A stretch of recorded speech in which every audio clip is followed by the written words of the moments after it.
Tom Kozlowski and Andrew Williams here with you on 104.5 The Team and 104.5theteam.com. And joining us, he played his college basketball at Syracuse, and we'll touch on his orange in a second. But he's doing something great off the court right now, and it's Eric Devendorf joining us. And Eric, what's the latest right now going on in Flint, Michigan? Well, it's definitely been a tragedy going on in Flint with the water crisis going on. People don't have clean water. So actually, me and my friend Chris McClavish, who is head of CMB basketball in Flint, he reached out to me and wanted to do a charity game to help out the cause. And it was a no-brainer. I'm 35 minutes away from the city, my hometown. So like I said, it was a no-brainer, and I wanted to do anything I could to help out.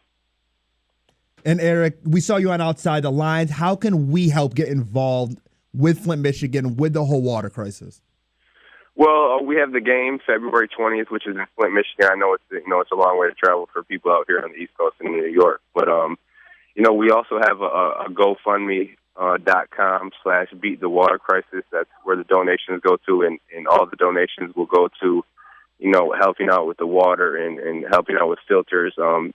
We partnered up with a water filtration company out of Atlanta, which is providing filters for the showers, which lasts for probably a year and a half, and it keeps the lead out of the shower. So, the more you donate, the more we can get of some of those filters, and also get, bottled water to donate to all the organizations in Flint, which is United Way, local schools and churches. So we're just trying to spread the awareness and trying to get a lot of people involved. Obviously, it's nationally recognized, and a lot of people have been trying to help, but this is something that's not going to go away anytime soon. So, we need the help each and every day.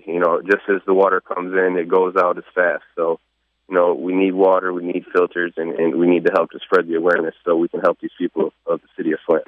Eric, you played your college basketball at Syracuse, your professional career all around the world. Why does Flint, Michigan still, after all that time, mean so much to you? Well, it's not just Flint. I mean, it's going on in a lot of other areas in the country, too. And, I think it's the right thing to do. Me being a human being, I think we all know what it's like to be happy. We all know what it's like to be sad. We all know what it's like to suffer and go through losses. So, if you can put yourself in their shoes and, thinking about waking up with no clean water, having to, feed your children and bathe your children and also take care of yourself. I mean, I have two young daughters as well. So, I put myself in those people in Flint shoes, and, how hard would it be each day to, try to take care of your family without any clean water?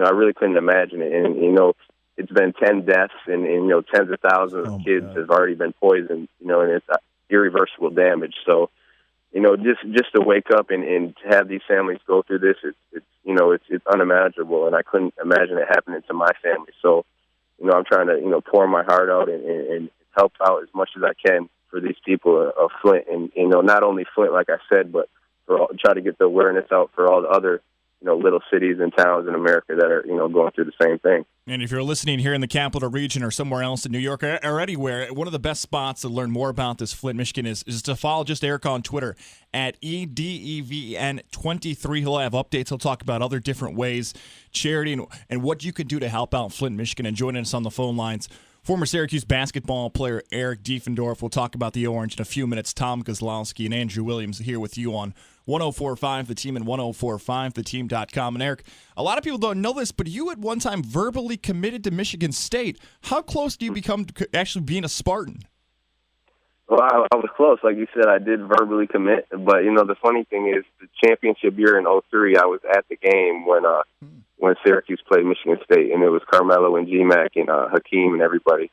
And, after that game, the style of play that the Cuse was doing at that time, it was very intriguing to me. I told my mom and my dad and my AAU coach after that game that I might have to change my mind about where I want to go to school. And shortly after that, I decommitted from Michigan State. Reached out to Coach Boeheim and the staff up here. And the next thing you know, they offered me a scholarship. They're back in Detroit, Michigan, watching me have an AAU practice.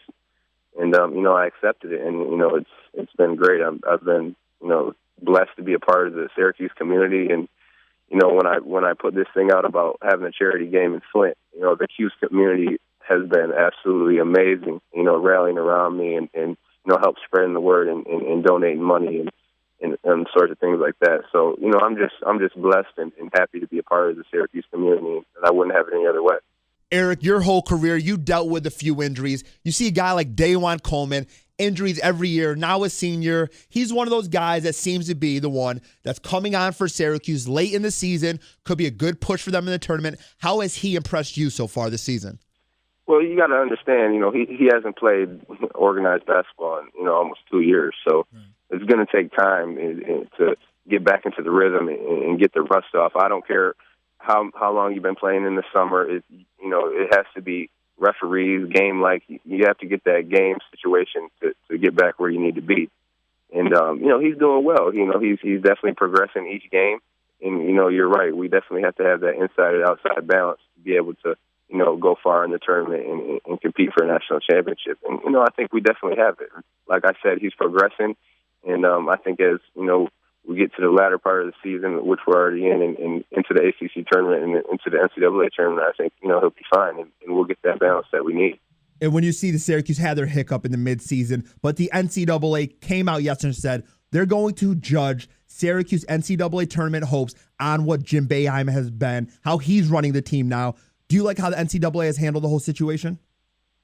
No, I'm not a fan of the NCAA as far as all that stuff goes. It's, they're nitpicking when it came to what we had going on. Really, if you think about it, you could go into any university and find something in the country, but they chose Syracuse and they chose to pick on Coach Boeheim for whatever reason it is. But it's in the past and we're done with that, and we're definitely looking forward to ending on a successful note this year, and hopefully get a good season in the tournament and play from there. Eric, you played with Mike Hopkins. How would you describe his coaching style? Oh, he's unbelievable motivator, unbelievable energy, such a positive guy. Him and Boeheim are definitely, opposites. Coach is more, get in your face, and this is the way it's going to be done. And he's been doing it for 40 years successfully. And, it's either his way or not, and you got to adjust to that. And, some guys can and some guys can't.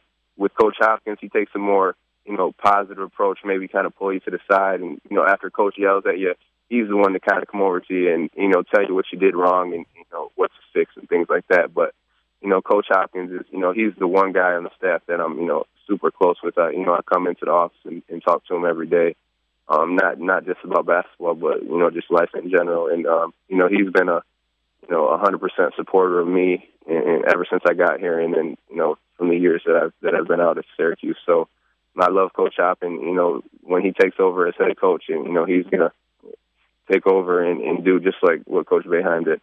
Eric Devendorf, former Syracuse basketball standout. He's doing some great things off the court. Make sure to follow him on Twitter at EDEVEN23 to find out more information about the Flint water crisis and find out ways that you can help out. Eric, it's a great thing you're doing off the court. We're trying to do our best here in the Capital Region to support it as well. Thanks for taking the time with us today.